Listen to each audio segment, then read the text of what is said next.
My feet hurt like holy hell, if I'm honest. Over the last 45 I'm not days, just from Chris today, but Brannigan I averaged think just 22 44 miles a days. day, walking on his bare feet to reach Raleigh, North Carolina. When the conditions were right, he picked up the pace, but now he's enjoying some much needed rest. I had a really good night's sleep last night, which is the first in a while, but I still feel really, really exhausted, if I'm honest. And my feet this morning were sore and swollen. So walking's a bit tender, to be honest. Your body might be tired, but how are your spirits?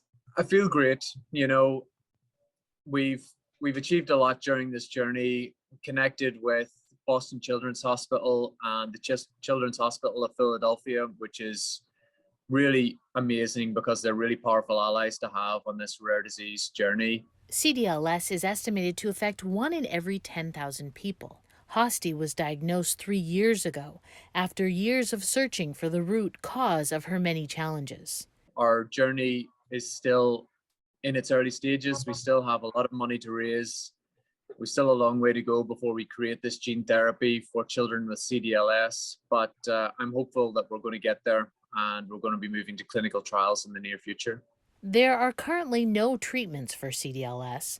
The Brannigans have been working with the Jackson Laboratory on a gene therapy treatment that could potentially help Hosty, but it still needs to be proven safe and effective and then receive approval from the FDA.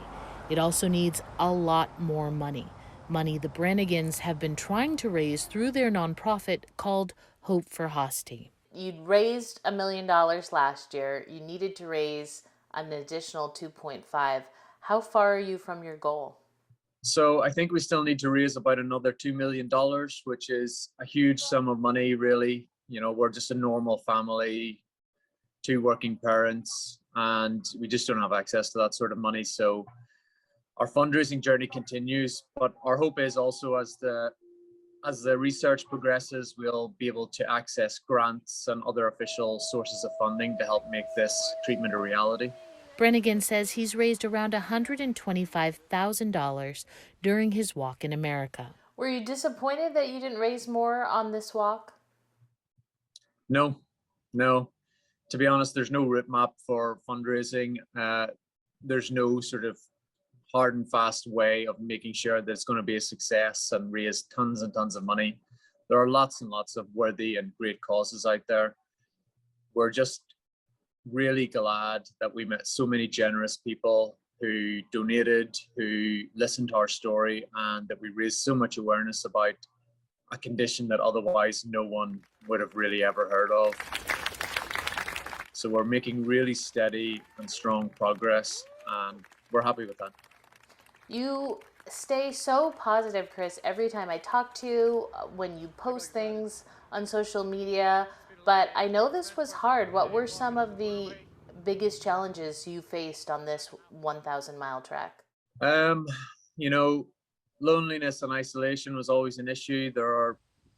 Well, America's just a huge country, so there were large portions of my walk where I was on my own, and that leaves you with a lot of time to think and worry and stress about the future. And also, about a week ago, Hasti fell really ill and she was taken into hospital.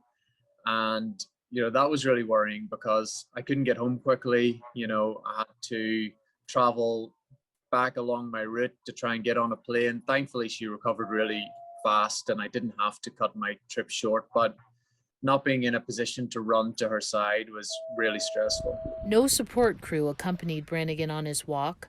A major in the British Army, he carried everything he needed in his backpack, including a tent so he could sleep on the side of the road, though many nights he was offered a bed. Everywhere I've been, and I've crossed 12 states, people have been incredibly generous with their time and with their donations. I've stayed at a number of firehouses throughout who've helped accommodate me and feed me, and they've accepted me in like one of their own family, and that's been really good. But all in all, the highlight has been how nice people have been and how welcoming they've been. The hospitality I've received has been unequaled, really. Brannigan's feet are weary, and he's still a long way from his ultimate goal.